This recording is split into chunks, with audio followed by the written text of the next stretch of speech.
2013 সালের 5 মে রাজধানীর শাপলা চত্বরে সংগঠিত গণহত্যায় নেতৃত্ব দেওয়ার অভিযোগে শেখ হাসিনা সহ 50 জনের বিরুদ্ধে অভিযোগ দায়ের করেছে হেফাজতে ইসলাম। আন্তর্জাতিক অপরাধ ট্রাইব্যুনালের চিফ প্রসিকিউটরের কাছে হেফাজতে ইসলামের যুগ্ম মহাসচিব আজিজুল হক ইসলাম বাদী হয়ে এই অভিযোগটি দায়ের করেন। অভিযোগে শেখ হাসিনা ছাড়াও তৎকালীন ডিএমপি কমিশনার বেনজির আহমেদ, সাবেক সেনাপ্রধান আজিজ আহমেদ, শেখ হাসিনার প্রতিরক্ষা বিষয়ক উপদেষ্টা তারেক আহমেদ সিদ্দিক, সাবেক স্বরাষ্ট্রমন্ত্রী মহিউদ্দিন খান আলমগীর সহ বিগত সরকারের সংশ্লিষ্ট অর্ধশত শীর্ষ ব্যক্তি এবং অজ্ঞাতনামা বেশ কয়েকজনকে অভিযুক্ত করা হয়। মিজান আহমেদের প্রতিবেদন। 2013 সালের 5 মে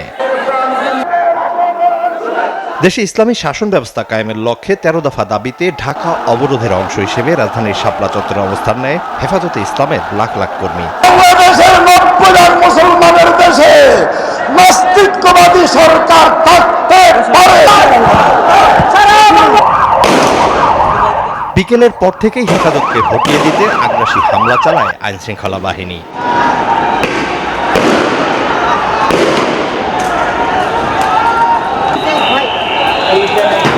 দিন ফুরিয়ে রাত এলেই শাপলা চত্বরে নামে মৃত্যু বিভীষিকা। শুরু হয় যৌথ বাহিনীর অপারেশন আসাম। সড়কবাতি নিভিয়ে নির্বিচারে গুলি চালিয়ে শুরু হয় পৈশাচিক হত্যাকাণ্ড। হত্যার পাশাপাশি লাশ গুমের কারণে হতাহতের সঠিক পরিসংখ্যান জানা না গেলেও দেশের রাজনীতিতে একটি কালো অধ্যায় হিসেবে যুক্ত হয় শাপলা চত্বরের গণহত্যা।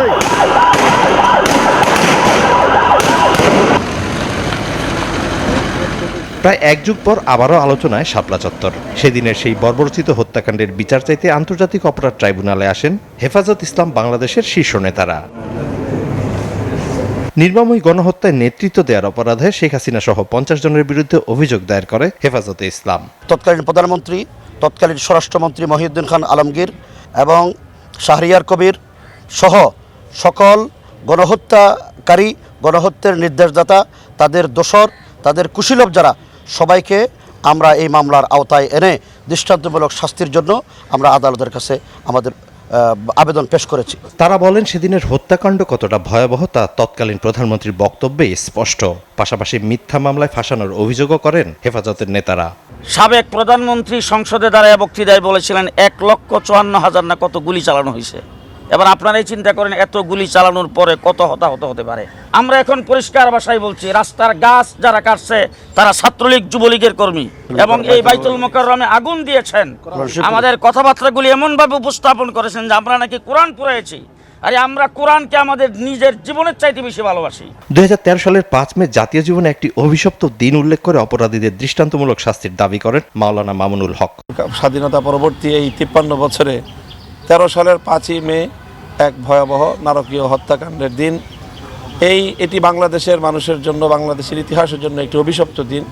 আমরা মনে করি যে অভিশাপ থেকে মুক্তির উপায় হলো যে এর যে কুশীলব এবং হত্যাকারী যারা, তৎকালীন প্রধানমন্ত্রী শেখ হাসিনা সহ সকল হত্যাকারীদেরকে এবং হত্যাকাণ্ডের সঙ্গে জড়িত যারা রয়েছে তাদেরকে উপযুক্ত আইনের মাধ্যমে বিচারের আওতায় আনতে পারলে বাংলাদেশ এবং বাংলাদেশের মানুষ অভিশাপ মুক্ত হবে। অভিযোগ গ্রহণের পর প্রসিকিউশন জানায়, শাপলা চত্বরে সংঘটিত হত্যাকাণ্ড মানবতা বিরোধী অপরাধ হিসেবে গণ্য করা হবে। তদন্ত শেষে নেওয়া হবে বিচারের উদ্যোগ। হেফাজতে ইসলামের বিরুদ্ধে পরিচালিত যে মানবতা বিরোধী অপরাধ বা নির্যাতন, এটা এই আইনের অধীন পড়ে কিনা।